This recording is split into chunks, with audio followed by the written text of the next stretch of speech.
నమస్తే, welcome to our channel. నేను ఆదిత్య.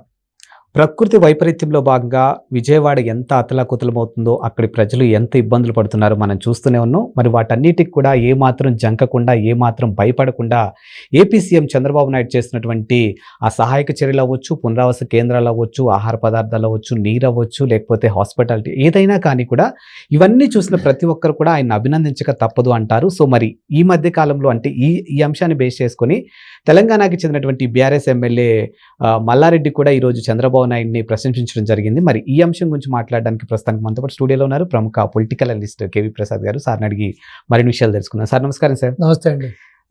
ఏపీలో ఉన్నటువంటి ఆ పరిస్థితుల్ని చూస్తే మనకు కూడా అయ్యో పాపం అనిపిస్తుంది. కానీ చంద్రబాబు నాయుడు గారు మాత్రం ఎక్కడ జంకకుండా, ఎక్కడ అధైర్యపడకుండా ప్రజలకి ధైర్యాన్ని ఇస్తూ కూడా నేనున్నాను మీ వెనకాల అని చెప్పి ధైర్యం ఇస్తూ కూటమిలో ఉన్నటువంటి మంత్రులందరినీ కూడా రంగంలోకి దింపి ఈ సహాయ చర్యలు చేస్తూ ఉన్నారు. మరి అవన్నీ చూసి ఎవరైనా కూడా ప్రశంసిస్తూనే ఉంటారు.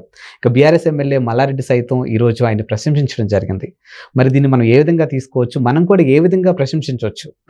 ఒకటి చెబుతున్నాను సార్, చంద్రబాబు నాయుడు గారి యొక్క రాజకీయ ప్రస్తావన తీసుకుంటే ఆయన ఏ రోజు కూడా హత్యా రాజకీయాలను ప్రోత్సహించలేదు.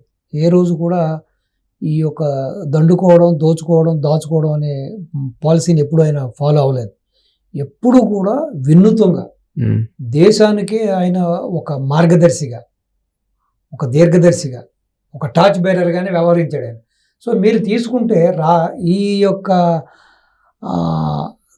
ఈ యొక్క దేశంలో ఆయన అమలు చేసిన వినూత్నమైన పథకాలు, ఆయన చేసిన కొన్ని వినూత్నమైన మార్పులు, రాజకీయంలో ఆయన వచ్చిన కొన్ని విప్లవాత్మకమైన మార్పులు, ప్రజల వద్దకు పాలన కానీ, లేకపోతే డ్వాక్రా మహిళలు కానీ, ఇలా చెప్పుకుంటూ పోతే, అలాగే ఒక పేపర్లెస్ గవర్నెన్స్, సో పూర్తిగా డిజిటల్గా చేయడం కానీ, ఈవెన్ ఇప్పుడు సెంట్రల్లో కూడా డిజిటల్ కరెన్సీని తీసుకురావడంలో కానీ, అలాగే దేశమంతటా కూడా కనెక్టివిటీని, రోడ్ కనెక్టివిటీని చేసిన టైంలో వాజ్పేయికి ఆయన సహకరించడం, ఇలా చేసుకుంటూ పోతే ఈ యొక్క దేశంలో ప్రతి రాజకీయ నాయకుడు కూడా, ప్రతి రాష్ట్ర సీఎం కూడా, ఈవెన్ ఇంక్లూడింగ్ ప్రధానమంత్రులు కూడా ఆయన ఫుట్ స్టెప్స్ని, ఆయన ఆచరించిన విధానాలని, ఆయన మెథడాలజీని, ఆయన ఐడియాలజీని, ఆయన ఒక సిస్టమ్స్ని ఫాలో అయ్యారంటే అది అతిశయోక్తి కానే కాదు. ఎందుకంటే ఆయన ఒక మార్గదర్శి ఆయన. సో నాట్ ఓన్లీ ప్రజలు, not only bureaucrats, not only ఇండస్ట్రియలిస్టులు, నాట్ ఓన్లీ పొలిటీషియన్స్, సామాన్యుడి నుంచి అసామాన్యుడి వరకు, సో ఒక ఎమ్మెల్యే స్థాయి నుంచి ఒక రాష్ట్రపతి, ముఖ్యమంత్రి, ప్రధానమంత్రి వరకు కూడా ఆయన్ని ఫాలో అవ్వని నాయకుడు లేడు, ఆయన్ని గౌరవించని వ్యక్తులు లేరు, ఆయన్ని విధి విధానాలని పొగడని వ్యక్తులు లేరు. ఎవడైతే ఈ రోజున ఆంధ్ర రాష్ట్రంలో జగన్మోహన్ రెడ్డి అనే వ్యక్తి ఉన్నాడో, ఆ సైకో బ్యాచ్ ఉందో, ఆ 420 బ్యాచ్ ఉందో, ఆలీబాబా 40 దొంగలు ఉన్నారు, వాళ్ళు కూడా జగన్మోహన్ రెడ్డిని సంతోషపరచడం కోసం, అతని తృప్తిపరచడం కోసం అవాకులు చవాకులు పేల్తారు. ఎందుకంటే నాకు తెలిసి ఈ భూప్రపంచంలో కడుపుకి అన్నం తినేవాడు ఎవడు కూడా బాబు గారిని తిట్టడు, బాబు గారిని విమర్శించడు, బాబు గారిని పర్సనల్గా తిట్టడు, లేకపోతే బాబు గారి యొక్క కుటుంబ సభ్యులను కూడా తిట్టడు.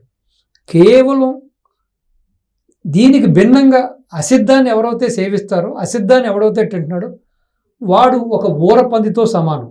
ఆ ఊరపంది చూసుంటారు మీరు, గ్రామాల్లో మనం అలా వెళ్తుంటే కూడా ఎవరైనా రోడ్డు పక్కన ఏదైనా మల విసర్జన చేస్తుంటే వాళ్ళు గెంటేసి మరీ ఆ మల విసర్జనని అది సేకరిస్తూ ఉంటుంది, అది తినేస్తూ ఉంటుంది, చూసుంటారు మీరు. అవసరమైతే వాడు జరగలేదంటే వాడిని గాయ కూడా పరుస్తుంది. నేను చూశాను, నా చిన్నప్పుడు నా మిత్రుడినే వెనకాల కొరికేసిందండి పిర్రలు పట్టుకుని. సో అటువంటి నాయకులైన ఈ వైఎస్ఆర్పి నాయకులు తప్పించి మిగతా వాళ్ళ దేశంలో చూస్తే, ఇప్పుడు మల్లారెడ్డి గారికి రాజకీయ భవిష్యత్తు, రాజకీయ జీవితాన్ని ప్రసాదించింది టీడీపీ, గౌరవ ముఖ్యమంత్రి చంద్రబాబు నాయుడు గారు. ఆయన వల్ల ఆ రోజున ఆయన హయ్యెస్ట్ పొజిషన్ ఎంపీ అయ్యాడు. ఆయన ఎంపీ ఫస్ట్ టైం రికార్డ్ మెజార్టీతో ఎంపీగా ఎక్కడం జరిగింది. సో ఆయన తర్వాత వచ్చిన రాజకీయ మార్పులు, జరిగిన రాజకీయ మార్పులు, తర్వాత ఇక్కడ ఒక ప్రత్యేక రాష్ట్రం అనే వాదం తీసుకున్న కేసీఆర్ గారు టీఆర్ఎస్ పెట్టడం, తర్వాత వారు టీఆర్ఎస్ వైపు రావడం, టీఆర్ఎస్లో ఎమ్మెల్యే అవ్వడం, తర్వాత అలాగే మినిస్టర్ కూడా అయ్యారు ఆయన. మళ్ళీ మొన్న జరిగిన ఎలక్షన్లో కూడా ఈ కాంగ్రెస్ హవాలో కూడా మళ్ళీ వారి ఎమ్మెల్యే కూడా జరగడం జరిగింది. దానికి పునాది ఆయన బాబు గారి దగ్గర నేర్చుకున్న ఆ సిస్టమ్స్, బాబు గారి దగ్గర నేర్చుకున్న ఆ క్రమశిక్షణ, సో బాబు గారి దగ్గర నేర్చుకున్న ఆ రాజకీయ మెలకువలే. సో దాంట్లో ఎటువంటి సందేహం లేదు.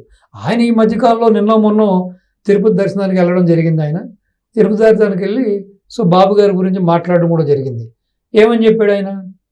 ఈ విధంగా ఆ 74 ఏళ్ల వయసులో ఆయన అక్కడ వరదలు వచ్చి ప్రజలంతా ఇబ్బంది పడుతుంటే ఆయన ప్రజల మధ్య ఉంటూ ఆ నీళ్లలో ఉంటూ ఆయన చేస్తున్న సేవ, ఆయన చేస్తున్న సర్వీసు అసలు చాలా గొప్ప విషయం.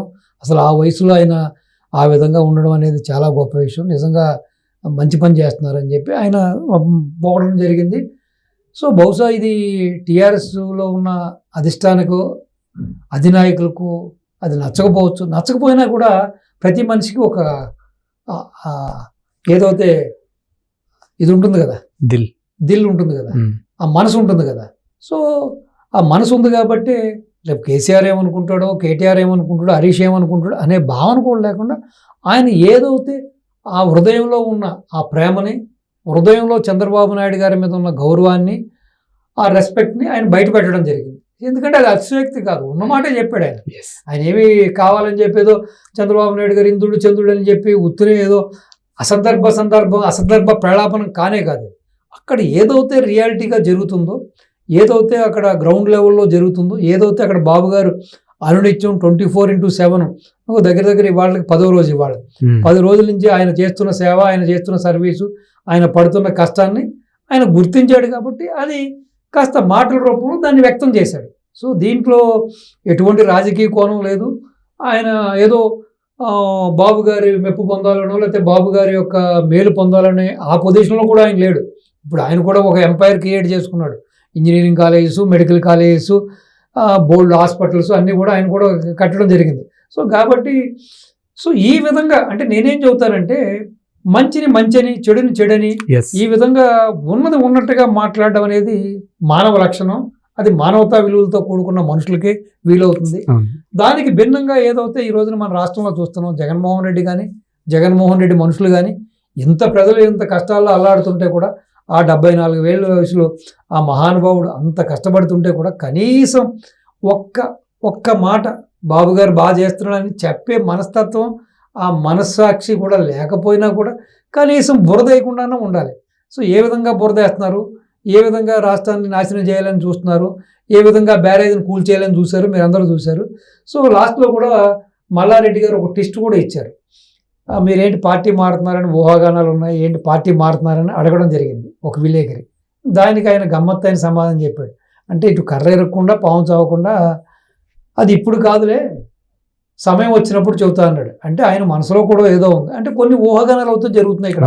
ఏది మన తెలంగాణ రాష్ట్రంలో టీడీపీ ఇక్కడ పార్టీని బలోపేతం చేయాలని చంద్రబాబు నాయుడు గారు ఆ దిశగా అడుగులు వేస్తున్నారని, సో దానికోటమే ఉన్న పాత కమిటీలన్నీ క్యాన్సిల్ చేశారని, తొందరలో కొత్త కమిటీలను ఎన్నుకుంటారని, సో పార్టీని కాస్త స్పీడ్గా ముందుకు తీసుకెళ్ళడానికి ఒక డైనమిక్ లీడర్ను కూడా అధ్యక్షుడిగా కూడా నియమిస్తారని చెప్పి కూడా జరుగుతున్నాయి.